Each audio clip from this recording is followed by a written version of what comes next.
어머니 옆에 사람 앞에서 한번 같이 축복하시기 바랍니다. 하늘 복 많이 받으십시오. 한번 축복하시기 바랍니다. 하늘 복이 넘치기를 주님으로 축복합니다.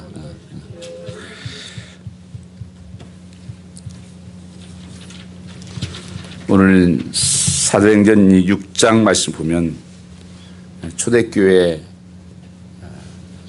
최초의 문제가 발생합니다. 우리가 살아가는 모든 곳에는 문제가 존재한다는 것입니다. 이 가정에도 문제가 있고 또한 교회에도 일터에도 어디에도 문제가 있습니다.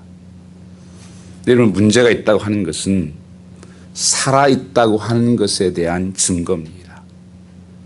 지난주에 제가 문제가 없는 곳은 한 군데 있는데 그것은 공동묘지. 죽은 곳에는 문제가 없습니다. 살아있는 곳에는 항상 문제가 포함되어 있다고 하는 것입니다.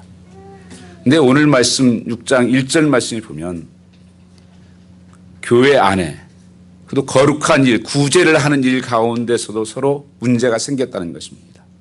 오늘 1절 말씀을 보면 서로 구제한 일에 빠짐으로 히브리파 사람을 원망했다 그렇게 말씀하고 있습니다. 서로 원망하는 불평하는 일이 생겼다고 하는 것입니다. 그래서 오늘 본문 말씀을 보면 좋은 일 때도 문제가 생길 수 있다. 그래서 거룩한 일을 한다고 무조건 덮어두고 방심하면 안 된다고 하는 것입니다. 거룩한 일을 하는 기뻐하신 일에도 문제가 생길 수 있습니다. 오늘 본문에 보면 히브리파와 헬라파 여인들의 서로의 원망이 있었습니다.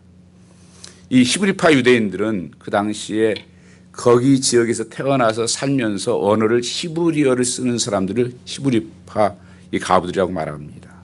그리고 이 헬라파 유대인들은 다른 데에서 이주해 와서 같이 사는데 언어가 헬라어를 씁니다. 그래서 미국에서도 여러분들 유대인들 정통 오르독스 나눌 때는 그 사람들이 아직도 히브리어를 쓰는 사람 오르독스 주이시라고 그렇게 부릅니다. 이때 당시도 언어를 어떤 것 쓰느냐에 따라서 그렇게 구분을 했습니다. 이 구제하는 것으로 문제가 생겼다고 하는 것입니다. 근데 중요한데 이 것은 우리가 어디에나 문제가 생길 수 있는데 그 문제를 어떻게 풀어내느냐, 그 문제를 어떻게 해결해 나가느냐 하는 그 지혜가 필요하다고 하는 것입니다. 그것이 우리가 믿는 사람과 안 믿는 사람의 차이라는 것이에요. 예수 믿는 사람도 여전히 문제가 있지만 그 문제를 어떻게 풀어가는가 하는 것에 대한 지혜가 우리에게는 있다고 하는 것입니다. 그게 능력이에요. 그래서 하나님으로부터 이로부터 능력을 힘입어서 문제를 푸는 경우가 많이 있습니다. 우리가 어떤 문제 생기면 기도하자. 굉장히 중요한 것입니다. 기도로 문제를 풀어야 됩니다. 또 하나님 말씀 듣고 그 음성에 순종하자. 그 문제를 푸는 것입니다. 또 어떤 상담을 통해서. 근데 오늘 여기의 말씀은 일꾼을 세우는 것으로 문제를 풀었다고 하는 것입니다. 이 일꾼을 세우는 것을 통해서 교회가 새롭게 되는 그런 놀라운 일이 일어났습니다. 그러므로 교회가 일꾼을 세우는 것은 그것이 세속적인 것이 아니다. 이 영적인 것이라는 것을 말씀해 주고 있는 것입니다. 그래서 우리가 내가 하나님 교회의 일꾼이 되어야 될 뿐 아니라 일꾼을 세우는 삶을 사는 것입니다. 그래서 교회가 더 아름답게 건강하게 그 사역을 이어갈 수 있는 그리고 그 문제를 풀어갈 수 있는 길이 있다고 하는 것을 말씀하고 있습니다. 군인이 여러분 전쟁을 하려면 군인이 필요하죠. 또 건물을 지으려면 건축가가 필요한 것입니다. 마찬가지로 하나님을 하기 위해서는 하나님 일꾼이 필요하다고 하는 것입니다. 하나님께서 때가 되면 우리가 저희 층에 예배 우리의 교육관과 예배실을 지을 이렇게 기도하고요 꿈을 가지고 있는데 저는 그런 기도를 하죠. 하나님 그 빌딩 디파트먼트에 그 사람들을 잘 만나게 해주십시오. 또 아키텍처를 설계하는 사람 한 사람을 잘 만나게 해주십시오. 또 컨트랙터 건축하는 사람 잘 만나게 해주십시오. 또 한번 이제 모든 재정적으로 잘 서포트되게 할 수 있도록 하나님께 도와주십시오. 이런 여러 가지 하는 부분들에서 일어날 수 있는 일들에 대해서 준비하며 기도하는 것이죠. 그렇듯이 교회의 어떤 문제에서 지금 이 초대교회 문제 속에서 그들은 일꾼을 새롭게 세우면서 교회 문제를 풀어가며 그리고 그 문제를 해결해 가면서 교회가 새롭게 성장해 나가는 하나님의 기뻐하신 뜻을 이루어가는 것을 볼 수가 있습니다. 누가복음 10장 2절 말씀을 보시면 예수님께서 이 말씀을 하셨습니다. 그 기도를 제자리에 가르쳐 주시면서 추수할 것이 많되 일꾼이 적으니 그러므로 너는 추수하는 주인에게 청하여 추수할 일꾼을 보내주소서 하라. 그렇게 기도하라는 것입니다. 그래서 우리가 기도 중에 가장 중요한 기도가 하나가 그거예요. 내가 하나님 일꾼이 되게 해 주십시오. 그리고 하나님 그런 추수할 일꾼들을 보내주십시오. 또 그런 일꾼을 세우게 해 주십시오. 이것이 굉장히 영적인 일이다. 우리도 이런 기도를 해야 된다고 하는 것입니다. 그런데 한 가지 원칙은 있습니다. 저는 하나님 교회 일을 할 때 먼저 일을 벌리는 것이 아니라 사람이 있은 다음에 일을 해야 된다고 생각하는 것입니다. 오늘 어떤 사람은 일을 벌려놓고 사람을 찾는 경우가 있습니다. 아닙니다. 먼저 사람이 있어야 그 일을 감당할 수 있는 사람이 중요한 거예요. 이 일이 중요한 것이 아니라 사람이 중요합니다. 한 사람 한 사람이 그런 사역자로 그런 사명자로 세워졌으면 그 사명을 맞게 사역이 열려져야 합니다. 그럼 우리 일꾼이 모자라는데 자꾸 일을 버리지 말고 하나님 앞에 우리는 기도해야 됩니다. 하나님 추수할 것이 정말 많은데 정말 부족합니다. 일꾼을 보내주십시오. 그리고 하나님 그런 일꾼이 내가 되게 해주십시오.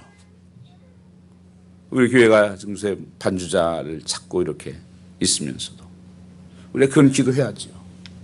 그러나 또 있는 물 중에서 나가 그런 삶을 살게 해주십시오. 그런 기도도 필요하고 또 하나님 다른 데서 보내주십시오. 이 기도 필요하고 우리 사역자들도 마찬가지겠죠. 그 일꾼을 보내주다는 그 사실 자체가 하나님께 인도하시는 길이라고 말씀하고 있습니다. 그래서 우리는 매 순간마다 교회를 기도하면서 이 사람을 위해서 일꾼들을 위해서 추수할 일꾼들을 위해서 이 마지막 때의 추수할 일꾼들을 위해서 기도해야 한다고 하는 것입니다. 그런데 일꾼을 표현된 성경의 단어에 보면 그것은 섬기는 자라는 것입니다. Serve one another. 일꾼이라고 하는 것은 교회에 섬기는 자다. 그래서 주님께서 마지막 하시면서 제자들을 다 불러 모았습니다. 그리고 제자들에게 말로만 가르치던 것을 실제적으로 가르친 사건이 하나가 있습니다. 결코 잊을 수 없는 사건. 그것은 제자 한 사람 한 사람 불러서 발을 닦아주셨습니다. 그 선생된 예수님이 제자들의 발을 닦아주시면서 너희도 가서 이렇게 하라. 섬기는 자가 되어라. 결국 일꾼이라고 하는 것은 섬기는 자라고 하는 것입니다. 섬김을 받는 자가 아니라 섬기는 자입니다. 이 섬김, 이게 진정한 예수님께서 리더라고 말씀하십니다. 초대교회도 제자들이 누가 더 높냐, 네가 높냐, 내가 높냐, 또 부모까지 동원해가지고 치맛바람을 일으킨 적도 있습니다. 근데 예수님께서 섬기는 자가 큰 자다. 그렇게 말씀하셨습니다. 섬기는 자가 큰 자다. 교회의 가장 큰 자가 누구냐? 섬기는 자다. 왜냐하면 사람들은 다 섬김을 받기를 원합니다. 제가 미국 교회에서 한 15년을 같이 미국 교회에서 사역을 같이 했으니까요. 미국 교회 모습을 많이 보았습니다. 그 평일날 이렇게 있으면 할머니 할아버지들이 와서 교회를 다 합니다. 화요일 날은 뭐 이렇게 수 놓는 걸 하시면서 한 20명 모여서 수 놓으면서 샌드위치 싸우시면서 그걸 해가지고 선교비 이게 보내고 그 일을 어떤 분은 할아버지는 와서 설교 말씀 그것을 다시 CD를 만들어서 보내기도 하고 그 할 수 있는 연령이 와서 할 수 있는 것으로 교회를 봉사하는 것을 수없이 봤습니다. 제가 한국교회에서 10년 있었습니다. 우리 교회 빼고. 거기 할머니 할아버지들이 많았습니다. 다 섬겨달라는 거예요. 왜 이거 안 해주냐? 왜 이거 해주십시오? 이거 해달라. 저 다 다 섬김만 하지 섬기는 사람 별로 본 적 없어요. 그게 어떤 우리 지금 크리스찬리티가 잘못된 거예요. 참된 리더, 어른은 누구냐? 섬길 줄 아는 자라는 것입니다. 가정에서도 누가 리더냐? 섬길 줄 아는 사람이에요. 교회에서 누가 리더냐? 섬길 줄 아는 사람이 리더입니다. 쓰레기 하나라도 내가 보면 누가 보든지 안 보든지 치솟을 수 있는 그 섬기는 사람. 그게 성경에서는 일꾼이라고 말씀하고 있습니다. 그런데 섬기는 것은 몇 가지 자질이 필요합니다. 열심만으로 잘 섬겨질 수가 없습니다. 섬기에 필요한 자질과 영성이 개발되어야 내 자신에게도 복이 되고 교회에도 복이 되고 내가 섬기는 곳에 복이 된다고 하는 것입니다. 왜냐하면 이 세상의 복잡한 원인 중에 하나가 다 이 관계 문제예요. 내가 섬기러 간 건데 섬기를 받으러 하기 때문에 문제가 되는 것입니다. 결혼도 뭡니까 우리가? 결혼은 내가 베르든 헬퍼가 되는 거예요. 가장 섬기는 자가 되는 것입니다. 어떤 자질을 성경에서는 말씀하고 있습니까? 일꾼은 첫 번째 원망하지 않는 사람이라는 것입니다. 컴플레인하지 않는 사람. Don't complain. 일꾼의 가장 중요한 조건 중에 하나가 오늘 1절 말씀을 보시니까 거기에 보면 이 히브리파 사람을 원망한데 그렇게 말씀하고 있습니다. 서로 정말 거룩한 일을 하는데 그 속에서 원망이 생겼다는 것이에요. 이것이 나쁜 것입니다. 여러분 교회 일을 하고 맡은 사명제로 살아갈 때 중요한 것이 원망이 없어야 된다는 것을 말씀하고 있습니다. 특별히 구약 성경을 보면 정말 원망하는 사람들이 많이 있었습니다. 민수기 말씀을 보면 이스라엘 백성들이 모세를 원망하고 여호수아를 원망하고 하나님을 원망한 것이 있습니다. 민수기 14장 28절 말씀을 그대로 제가 읽어드리겠습니다. 그들에게 이르기를 여호와의 말씀에 나의 삶을 가리켜 맹세하노라. 너희 말이 내 귀에 들린 대로 내가 너에게 행하리니. 그러니까 뭐라고 말씀하시겠습니까? 망하겠다고 하는 자를 정말 망하게 할 것이다. 죽겠다 하는 자를 정말 죽게 하겠다. 너희들이 그렇게 원망하는데 내가 들린 대로 해주겠다는 거예요. 그들은 끊임없이 애굽때 종되었던 삶과 하나님 안에 사는 삶을 비교하면서 계속 원망 불평을 했습니다. 그게 말이 안 되는 소리죠. 자기는 노예로 그렇게 고통 가운데서 살던 그들이 하나님께서 구해내니까 애굽이 좋았다는 겁니다. 그때는 음식도 마음 그대로 먹을 수 있었는데 하나님 딸마다 주는 음식은 이제는 만나가 맛이 없다는 거예요. 제일 처음에는 꿀같이 맛있다고 그랬어요. 그다음 조금 지나더니만 이게 그 기름에 튀긴 것처럼 맛이 없다고. 또 이제 고기 없다고. 하나님 매출하기를 그냥 냄새나 들어주셔. 또 나중에 정력 떨어지는 음식만 준다고. 정력 있는 음식을 달라고. 마늘 주고 파 주고. 성경에 나와요. 계속 원망이에요. 원망. 하나님께서 그 들은 대로 했습니다. 그래. 네가 그게 원하는 거면 해줄게. 하나님께서 40년 끌고 다니면서 다 죽었어요. 갈렙과 여호수아만 남기고. 원망이 무서운 거예요, 여러분요, 삶에서. 그래서 특별히 섬기는 자로서의 원망할 수 있는 일이 많이 생기죠. 보통 직장 생활하는 사람 처음 직장 생활하면 90%가 불평이 생깁니다.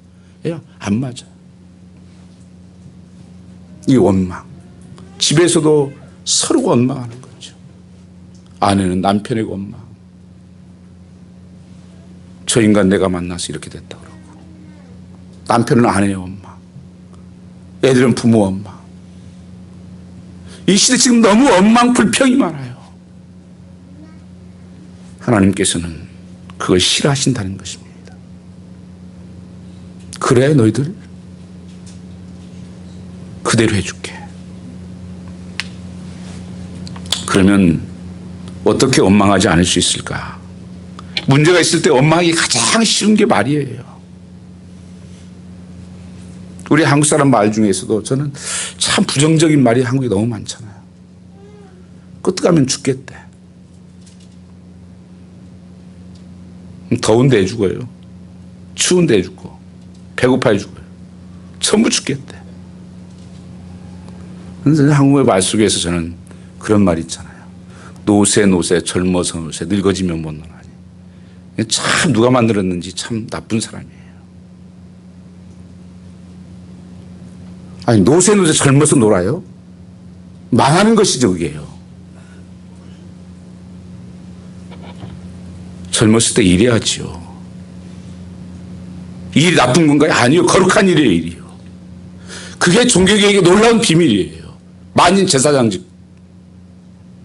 내가 여기서 어떻게 하느냐에 따라서 그게 거룩한 일이 된다는 거예요. 옛날에 그런 얘기 많이 들었어요. 그 가수들이 노래 부른 대로 된다고. 어느 사람 차중낚시인가? 낙엽 따라 가버린 사람. 낙엽 따라 가고. 뭐 이렇게 말대로 된다고 그러잖아요. 말대로 돼요, 여러분요. 그래서 성도가 살면서 여러분 가정에서 어떻든지 이 원망의 말, 불평의 말 이런 것은 하나님께서 원치 않는다는 것입니다. 그럼 어떻게 해야 되나? 어느 사람 마스크를 쓰고 다녀야 되겠다고요, 마스크로. 그거 됩니까? 그래서 이를 돌을 물리겠다. 성경에서는 그렇게 말씀하십니다. 그것을 기도로 바꿔라. 그 원망의 말을 기도로 하라는 거예요. 그 불평의 말을 기도로 하라는 거예요. 그게 다윗이 한 고백이에요. 거기가 다윗 그렇게 했습니다. 다윗은. 다윗 기도를 들어보면요. 아니 이런 기도 해도 되나? 이런 게 한두 번이 아니에요. 저 사람은 저주하십시오. 이런 것도 나와요. 하나님께 가서 기도로 바꿔버리는 거예요. 그것을 갖다. 그리고 찬송으로 바꾸는 거예요. 그리고 감사로, 기쁨으로. 이걸 성경에서 말씀하고 있습니다. 너희가 한 입에서 어떻게 쓴물과 단물을 내겠냐? 한 입에서 어떻게 거룩한 찬양을 부르면서 어떻게 더러운 말을 하겠냐? 한 가지만 해라. 그걸 바꾸는 거예요, 우리가요. 왜냐하면 그 사람 말을 들어보면 그 인격을 알 수 있어요. 그 삶을 알 수 있습니다. 그게 쉬운 일이 아니지만 적극적으로 우리가 원망하지 맙시다 할 것이 아니라 입을 가지고 감사합시다. 이 감사의 능력을 하십니까? 성을 통해서 결국 원망의 문제는 해결될 수 있다고 하는 것입니다. 원망이 나쁜 이유가 한 가지 더 있습니다. 그것은 전념성이 강합니다. 이스라엘 백성들이 한 사람이 그러면 온 백성들이 일어났어요. 너도 나도 다. 이 불평은 지금 한국 사회도 그렇고 미국 사회도 다 마찬가지예요. 지금요. 사회가 병들어 있고 가정이 병들어 있는 거예요. 원망한 사람 들어가면요. 긍정적인 사람도 금방 거기에 동의가 돼버려요. 왕따들 같은 말을 못하는 거예요. 그래서 지키기가 쉽지 않습니다. 이러한 재미있는 얘기를 제가 책에서 읽었습니다. 어떤 부부가 너무 사랑하다가 결혼을 했답니다. 결혼해서 한참 살다 보니까 남편이 눈 한쪽이 개 눈을 이렇게 같이 이식한 거예요. 그걸 알게 됐습니다. 이 아내가 화가 너무 난 거예요. 아니, 이 남자가 결혼하기 전에 이야기도 안 하고 사랑한다고 그러더니 다 거짓말 아니냐. 이게 배신당한 같은 느낌이 들어서 남편이 찾아가서 물었습니다. 당신 왜 나한테 솔직하지 않냐고. 내가 화가 났다고. 이게 속일 수가 있냐고. 그래서 배신감을 느꼈다고 남편이 따졌습니다. 남편이 듣더니만 내가 거짓말 한 적이 당신에게 없다고. 당신 한쪽 눈이 개 눈이라고 했냐고 나한테. 그렇게 물었습니다. 그러니까 난 분명히 당신에게 말했지. 언제 당신이 말했냐고. 내가 한눈에 반했다고 말했잖아. 우스운 얘기지만 좀 서로 이해하고 덮어지면 모든 문제 해결되는 작은 것도 오해하면 원망과 불평이 되는 것입니다. 그래서 교회가 정말 경계해야 될 것들이 뭐냐 하면 원망입니다. 원망은 망하는 죄이기 때문에 그렇습니다. 이스라엘이 왜 망했어요? 광야에서 물이 없어 망한 게 아니에요. 먹을 것이 없어 망한 게 아닙니다. 그리고 원망으로 망해버렸어요. 되게 잘난 척하는 사람들이 원망을 잘합니다. 악한 마귀의 특징이 뭔지 아세요? 말이 많아요. 그래서 예수님께서 절대 말 못하게 합니다. 귀신을 쫓을 때 말을 못하게 해요. 그 얘기 다 들을 필요가 없으니까. 우리는 교회에 특별히 섬기는 리더로서의 차질 중에 하나가 원망이 없는 사람, 이런 사람이 교회에 필요하다 하는 것입니다. 두 번째는 얼굴에서 빛이 나는 사람입니다. 오늘 말씀을 보면 여기 6장 15절 말씀 같이 한번 읽어요. 6장 15절입니다. 사도행전 6장 15절 말씀 같이 한번 읽겠습니다. 공회 중에 앉은 사람들이 다 스데반을 주목하여 보니 그 얼굴이 천사의 얼굴 같더라. 이 스데반이 집사로 뽑힌 사람인데 그 얼굴이 천사같이 빛이 났다 그렇게 말씀하고 있습니다. 그게 변화된 사람의 일꾼이에요. 왜 얼굴에 빛이 난 게 중요한가? 그것은 얼굴은 마음의 표현이라고 합니다. 감정에 표현되고 모든 것이 얼굴로 나타난다는 거예요. 그래서 생각이 말을 낳고 말이 행동을 낳고 행동이 인격을 낳고 인격이 얼굴을 낳는다는 것입니다. 그래서 그 사람 얼굴 보면 아는 거예요. 미국 엄마들이 아이들을 가르치면서 하는 말이 있어요. 내 눈 봐, 눈 보고 얘기해, 눈 보고. 우리 한국 사람들은 눈 보고 얘기하면 너 어디 눈 깔고. 미국 사람들은 다 눈 보고 얘기해요. 왜요? 눈 보면 아는 거예요.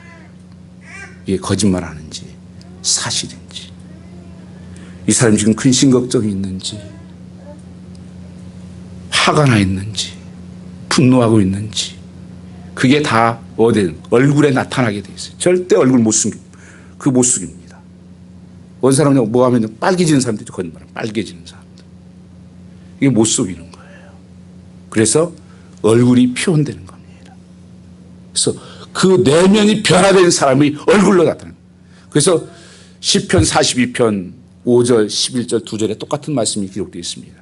어찌하여 너희가 낭망하며 어찌하여 내 속에서 불안하여 하는고 나는 나의 얼굴을 도우시는 하나님을 인하여 오히려 찬송하려다 이렇게 고백을 합니다.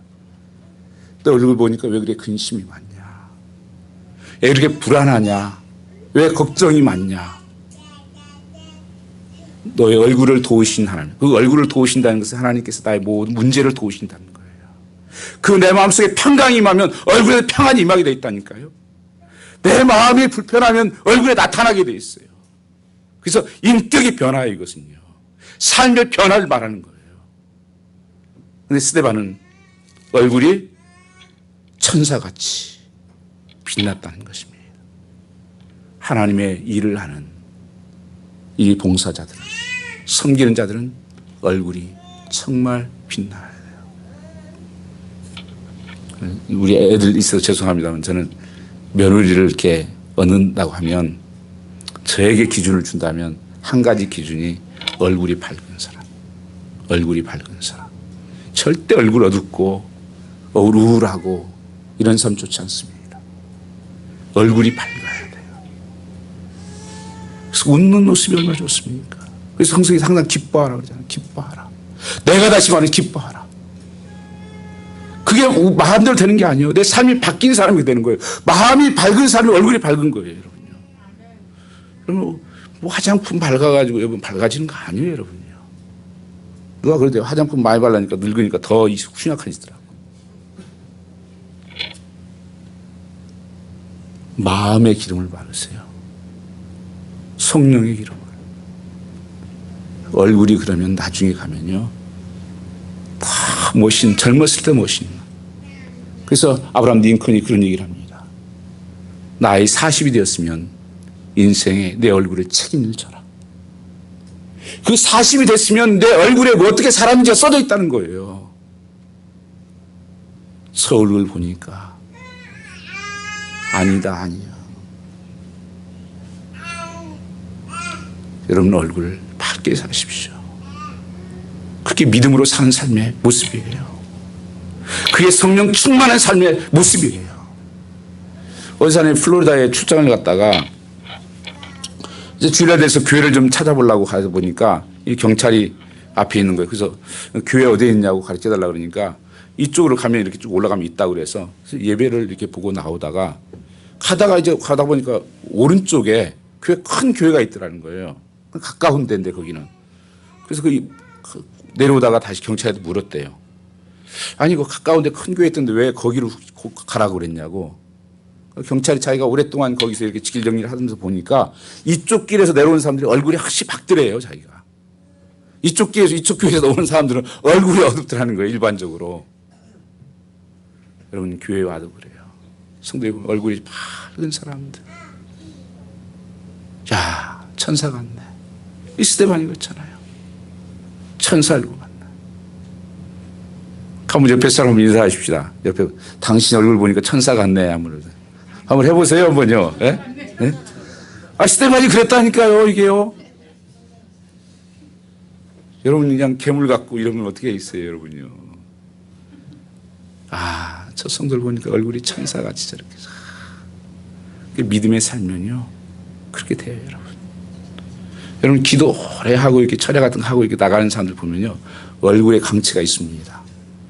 여러분 정말 그래요, 여러분요. 찬양 이렇게 그냥 보세요. 얼굴 광채가 있지. 사람들은 잘 모르는데요, 그게 있어요, 여러분요. 모세에게도 하나님께서 그 영광에 얼굴에 광채가 났어요. 머리 광채 말고요, 얼굴에 광채가 났어요. 이렇게 하나님 앞에 믿음으로 감사하고 기뻐하고, 그래서 우리가 늘 미감사라고 하잖아요. 미감사. 미안합니다. 감사합니다. 사랑합니다. 왜냐하면 그 얼굴 표정 속에, 그 컬러 속에 영감이 이런 것들을 속일 수가 없다는 것입니다.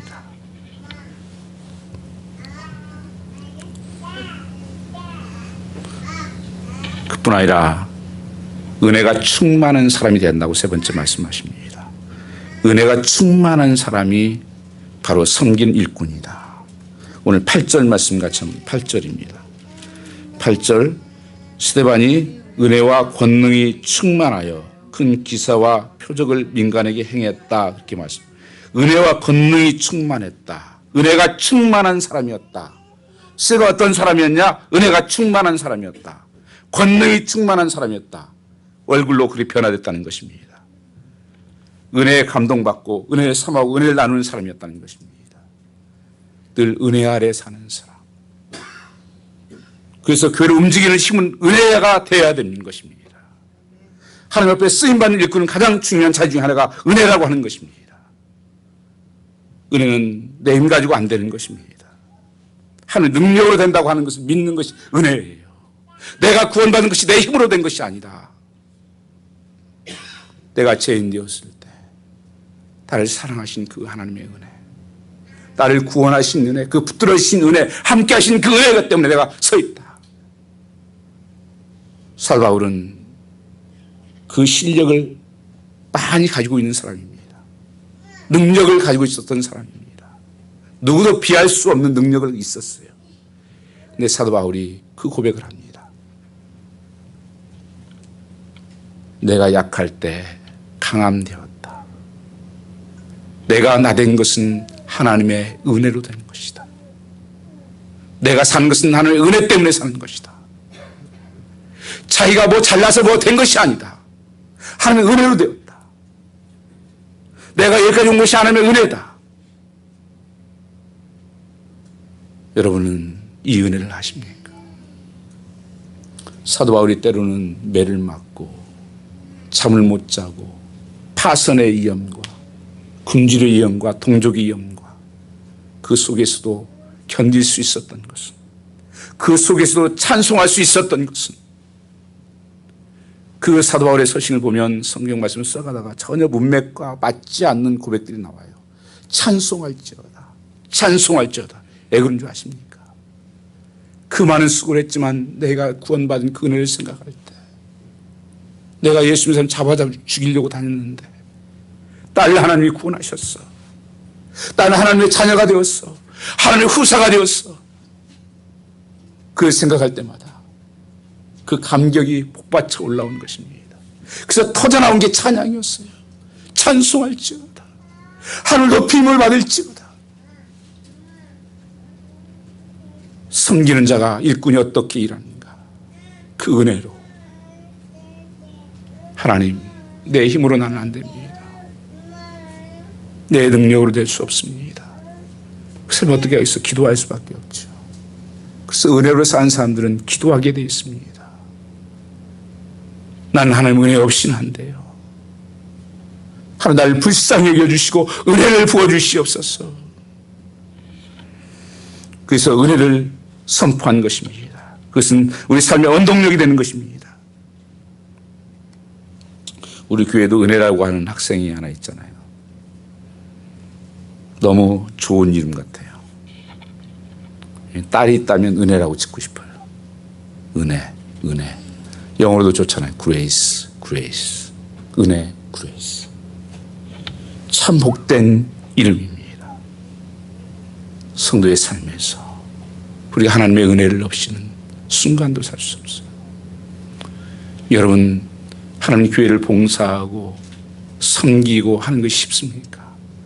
이 은혜가 없으면 여러분 절대 못해요.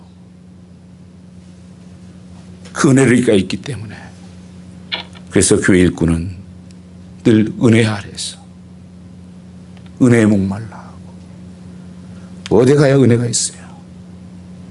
예배에 와야 은혜가 있고, 기도의 자리에 가야 찬양의 자리에 은혜가 있죠. 은혜 자리를 목말라는 것이 사슴이 신임을 찾기에 갈급한 같이 내 영혼이 찾기에 갈급한 것입니다. 그게 하나님의 쓰임받는 일꾼이에요.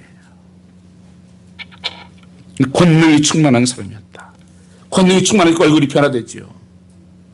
스데반은 그리스도의 이름으로 기사와 표적을 행하여 악한 귀신을 쫓아냈습니다. 권능이 있었습니다. 우리 하나님께 주신 권능을 가지고 주의를 감당해야 된다고 하는 것입니다. 이 능력이 있어야 돼요, 여러분요.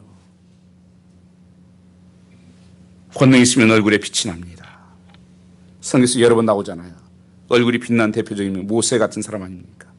십계명을 받기 시내 산에 올라갔다가 내려오니까 말씀으로 인해서 얼굴에 광채가 났습니다. 권능이 임하게 되니까 보니까 하나님을 만난다는 거예요. 하나님을 만날 때 그런 역사가 일어나요. 그래서 이 하나님의 교회 일꾼들은 늘 하나님을 만나야 돼요. 우리 17년 동안 저희 교회는 장로님을 안 세웠습니다. 제가 많이 혼나고 욕도 먹었어요. 왜 안 세우냐고. 여러분, 왜요? 저는 정말 일꾼들을 세우고 싶은 분이에요. 사람입니다. 근데 교회 헌법에도 보면 장로님은 모든 예배에 참석해야 되는 사람이에요.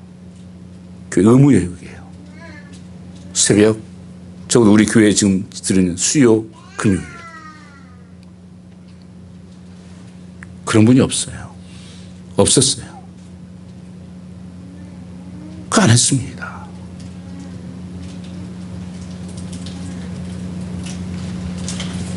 전 단순하게 생각했어요. 그런 분이 있으면 언제든지 세웁니다. 내가 세운 거 아니에요. 저는 그 자기 되면 성도에게 열어서 할 수 있는지는 성도들이 결정하는 거고. 그래서 그래서 쓸데없는 데모 이렇게 하지 않아요. 왜냐하면 생각해 보세요. 무엇으로 그 일을 감당을 하겠어요? 주일날 하루 나와가지고 어떻게 내 신앙 감당하기도 힘든데 어떻게 사역을 합니까? 어떻게 일을 하고 섬기겠습니까? 그래서 우리 교회 집사님들 할 때는 2번 이상 나와요. 우리 교회 자료 항상 나오잖아요. 그 집사 자격에서. 그런 분은 정도는 집사. 그러나 권사님, 장로님은 제가 거기 30분 이상, 차로 30분 이상, 딱 정확한 건 아니지만 어떤 그 정도에서 이상 되는 사람은 집에서 예배 드려도 되겠고, 그렇지 않은 분들은 새벽 제단을 쌓고 수요예배 금요일도 주일 드리고 그 적어도 이것 해야 되지 않겠습니까?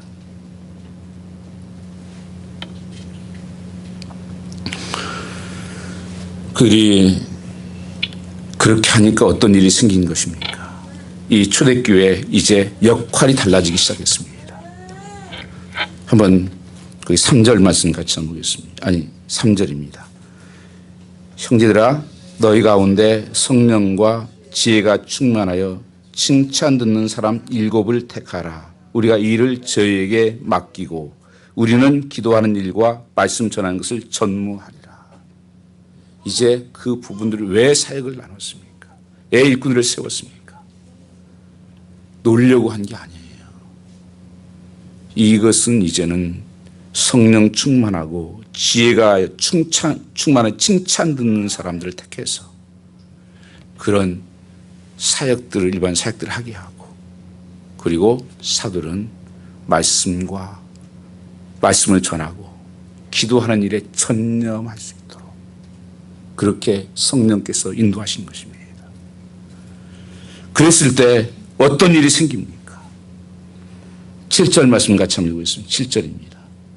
하나님의 말씀이 점점 왕성하여 예루살렘에 있는 제자의 수가 더 심히 많아지고 허다한 제사장의 무리도 이 뒤에 복종하느니라. 이 말씀이 점점 왕성하여 제자의 수가 많아지고 그 제사장의 무리도 이 교회에 복종하게 되리라. 교회가 놀라운 부흥의 그 리바이벌이 일어났다는 거예요. 그래서 오히려 문제를 통해서 일꾼을 세웠고 그 세움을 통해서 교회가 더 건강한 교회로 하나님 사용되는 교회로 쓰임받았다고 하는 것입니다. 이 놀라운 일들을 오늘 우리가 하려고 하는 것입니다. 이 칭찬받는 사람이었다. 지혜가 충만하면 칭찬받습니다. 그래서 사역자들은 지혜가 충만해야 돼요. 그래야 칭찬이 옵니다. 인기 있는 자가 되지 말고 칭찬받는 자리 되어야 된다고 하는 것입니다. 연기를 잘하면 인기를 얻을 수 있습니다. 그러나 칭찬받기 어렵습니다. 칭찬은 인격의 변화가 없이는 일어나지 않습니다. 교회 어디에도 잘 보이지 않지만 묵묵히 자기 일을 감당하는 사람, 칭찬받는 자입니다. 하나님께서는 독불장구인 사람 많잖아요. 칭찬받는 사람. 왜냐하면 하나님과 관계가 좋으면요 사람 관계가 좋아질 수밖에 없어요. 예수 잘 믿는데 사람 관계가 나쁘다 이 사람. 그건 제대로 믿고 있는 게 아니에요. 하나님과 관계가 좋으면요 그 흐름이 사람 관계도 좋아지게 돼 있어요. 그게 타협하라는 것이 아니에요. 그게 은혜예요.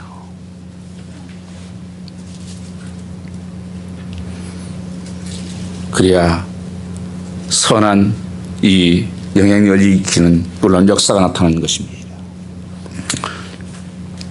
성경 말씀 한 군데 더 보려고 합니다. 사도행전 1장 한번 보시기 바랍니다. 사도행전 1장입니다.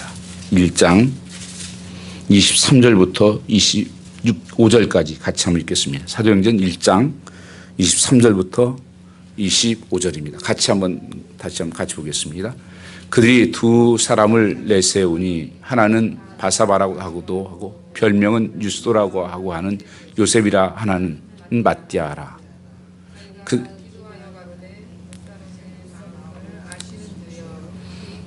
중에 누가 주의 택하신 바되어 봉사와 및 사도의 직무를 대신할 자를 보시옵소서. 유다는 이를 보리었고 제 것으로 갔나이다. 제비 뽑아 마띠아를 얻으니 저가 11 사도의 수에 가입하니라.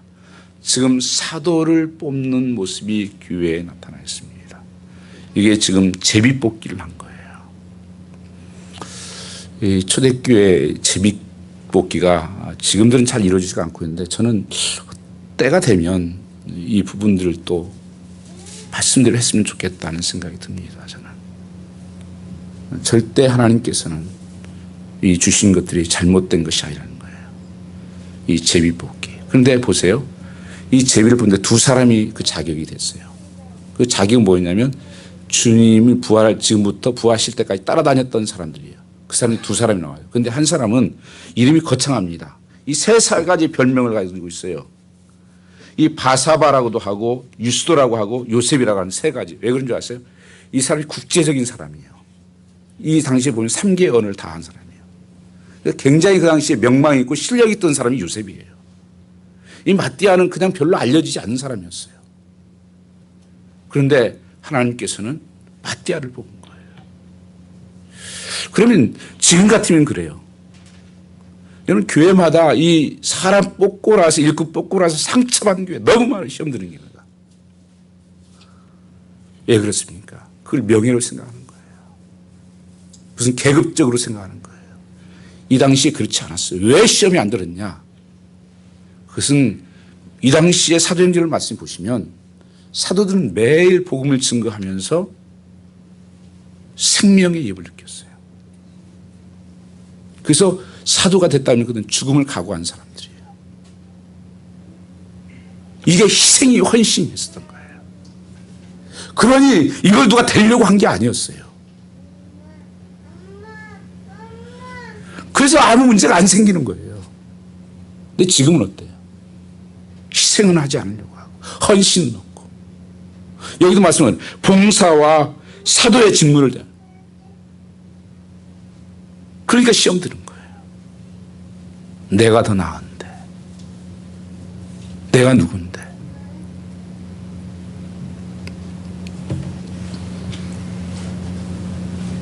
우리는 일꾼을 세우고 제자를 결심한 것이 우리는 기도하고 말씀 전하는 것에 전무하리라. 가장 전형적인 교회의 모습입니다. 강단 위에서는 말씀과 기도의 불이 타올라야 돼요. 그 다음에 강단 밑에서는 성도의 기도의 불길이 타오르고 아무도 감당할 수 없는 일이 생기는 것입니다.